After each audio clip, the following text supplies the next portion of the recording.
কি হলো? হ্যাঁ, কোথায় চলে গেল? এই যে প্রেসার কুকারটাতে। বাবা একটু সাবধানে করবে তো তুমি। দাঁড়া দাঁড়া, জল জ্বলে যাচ্ছে রে। আহা, উফ, আহ,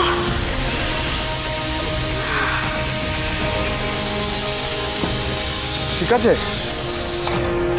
আর জল দিয়ে কি হবে রে? আমার সব স্বাদ আহ্লাদে জল পড়ে গেছে। নইলে বাড়িতে ছেলের বউ থাকতে আমাকে হাত পুড়িয়ে রান্না করতে হয়, বলতো ভালো লাগে না। আচ্ছা আচ্ছা, ঠিক আছে ঠিক আছে, ছাড়ো না, যা হওয়ার তো হয়ে গেছে। ঠিক আছে, তুমি আমার জন্য তোমার মনের মতো বউ এনো। আর মনের মতন? আমি তো ভাবি এক আর হয় আর এক। তবে জানিস সোমনাথ, ফুলবালি বউ হয়ে কিন্তু একদিকে ভালোই হয়েছে। মানে আমাদের রোজের পুজোর যে ফুলটা লাগে সেটা আমাদের পয়সা খরচ করে কিনতে হয় না, বেশ বিনামূল্যেই চলে আসে। যাক, আমার একটা গুণ অন্তত আপনি খুঁজে পেলেন। বাচ্চাল মেয়ে।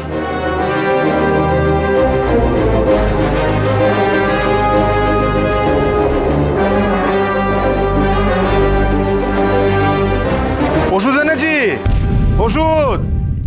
ওই যার হাতে ব্যথা হয়েছে এটা ওই ঘরে গিয়ে রাখছি, সে ওখান থেকে নিয়ে নেবে। সঙ্গে প্রেসক্রিপশন আছে, ওতে কি করতে হবে, কখন খেতে হবে, যা করতে হবে সব লেখা আছে। হ্যাঁ, আমি ঘরে গেলাম। দরজা ভাঙলে সেটা জোড়া লাগানো অনেক সহজ, কিন্তু মন ভেঙে গেলে সেটা অত সহজে জোড়া লাগানো যায় না।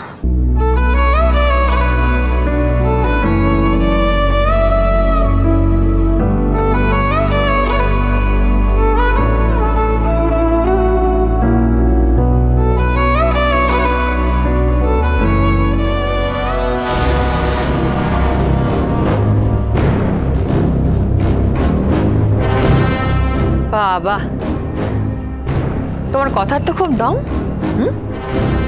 আমার এই বেয়ারার ছেলেও দেখছি চুপ করে গেল।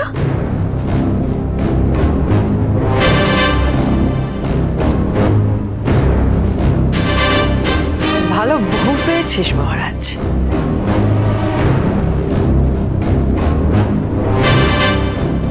মা, আমি ওষুধ লাগিয়ে দিচ্ছি, চলো চলো।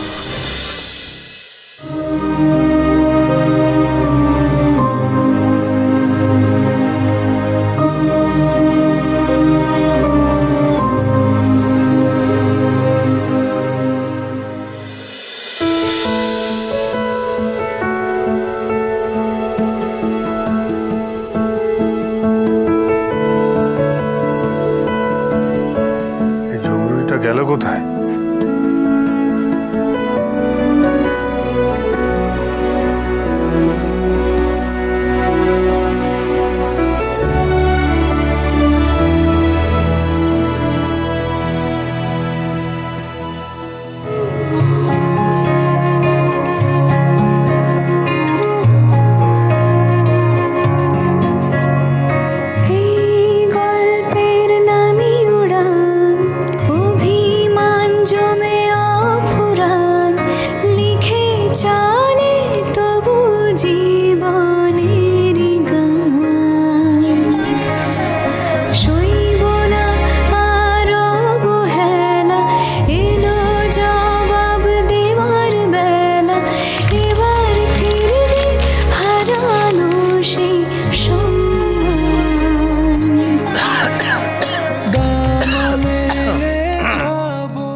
থাকুন দাঁড়িয়ে, তাকিয়েই থাকুন, আমি কিছুতেই আপনার দিকে তাকাবো না।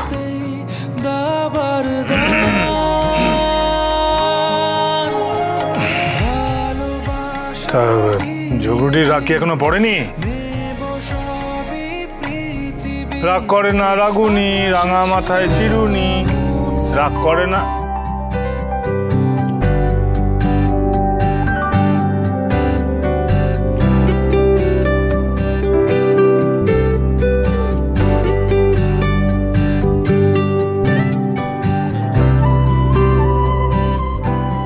আপনি বোধহয় রাগ আর অভিমানের পার্থক্যটা ঠিক বোঝেন না।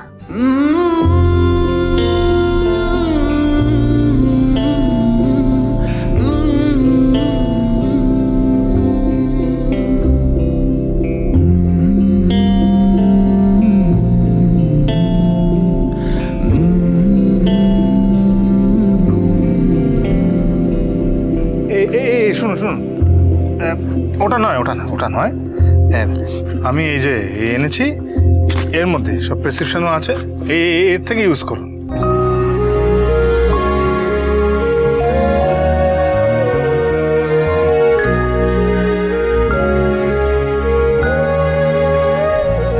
না না, এটা না,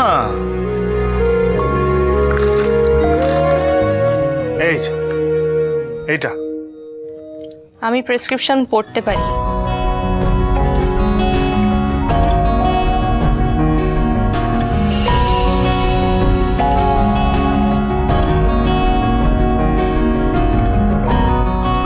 দিন, আমি থাক, আপনার দয়াতেই তো এই ক্ষত, আর দয়া চাই না।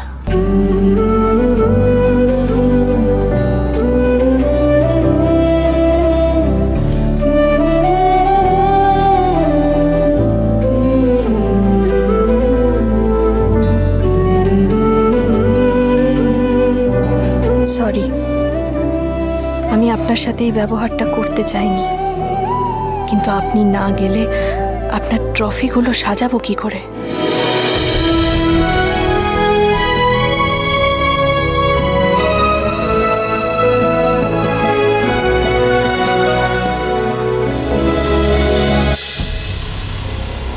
আরে তুই এত কেন চিন্তা করছিস বুঝতে পারছি না তো।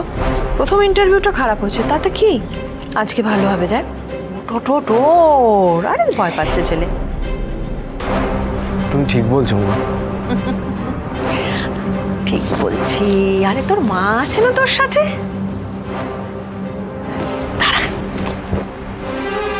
তুমি আমার একমাত্র ভরসা মা।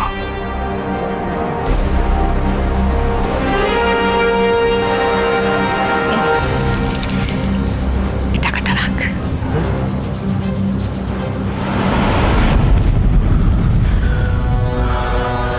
কোথায় ছেলে হয়ে তোমাকে টাকা দেবো তা না, খুব খারাপ লাগছে তোমার কাছ থেকে টাকাটা নিতে মা।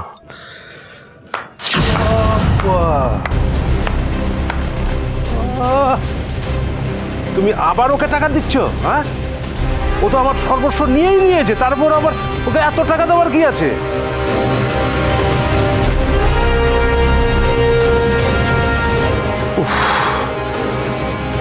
আজকে এই সময় আবার এখানে এলো কেন? কিছু একটা কাণ্ড নিশ্চয়ই করবে।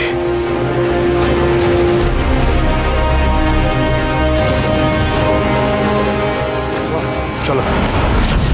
কোথায় যাবো? চলো বলছি তো। আরে কোথায় যাবোটা কোথায়? আরে বলছি তো, চলো না। মানে চলো। আরে কোথায়? এসো। আরে কোথায় বলবি তুই? কোথায় নিয়ে যাচ্ছিস আমাকে?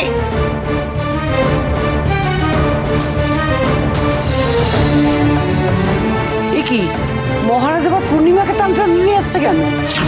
এসো। এসো না। আরে তুমি বলতে পারছো না কিছু? এসো এসো এসো। এসো এসো। কি হয়েছেটা কি? বলছি কালকে ভোরবেলা কোন ছুতোয় তুমি পূজারিনীকে বাড়ি থেকে বেরোতে দেবে না বলো? বলো, আজই বলো, এখনই বল। না কেন? কাল ভোরেই বলবো। আবার আগামীকাল বল কেন? না মানে তোমার তো সকালে ওটা অভ্যাস এমনি চলে গেছে, কষ্ট করে সকালে উঠতে যাবে কেন? সকালে তুমি উঠতে যখন আমরা ছোট ছিলাম, স্কুলে যেতাম, তখন তুমি আমাদের সবার জন্য টিফিন বানিয়ে দিতে, আমরা সবাই একসাথে হয়ে করে স্কুলে যেতাম, তুমি ভোরবেলা উঠতে। তারপর যখন ওই গ্রামের বাড়ি থেকে ফার্স্ট ইয়ারে ইঞ্জিনিয়ারিং পড়ার সময় বাড়িতে এলাম, তখন তো সব কিছু বদলে গেছে। তুমিও চেঞ্জ হয়ে গেছো, সকালবেলা ওঠো না, স্বভাবটাই বদলে গেছে। এই জ্ঞান দিস না তো মহারাজ, চুপ কর। এই শোন না, চল। রাবল তাবল কথা শোনার কোনো প্রয়োজন নেই, যা তুই ইন্টারভিউ দিতে চল। যা, থাক বাবা থাক। জয় হোক, জয় হোক। হ্যাঁ, জয় হোক, আরে জয় হোক, জয় হোক। খুব ভালো। শোন, ভালো করে রোজগার করবি কিন্তু, ভালো করে রোজগার করে 30 দিনের মধ্যে বাবা 70 লক্ষ টাকা ফেরত দিয়ে দিবি।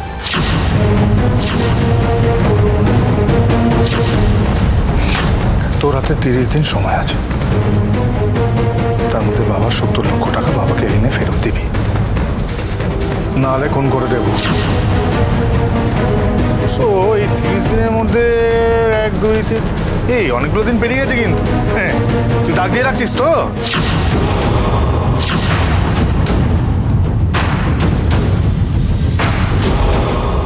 মা আসছে।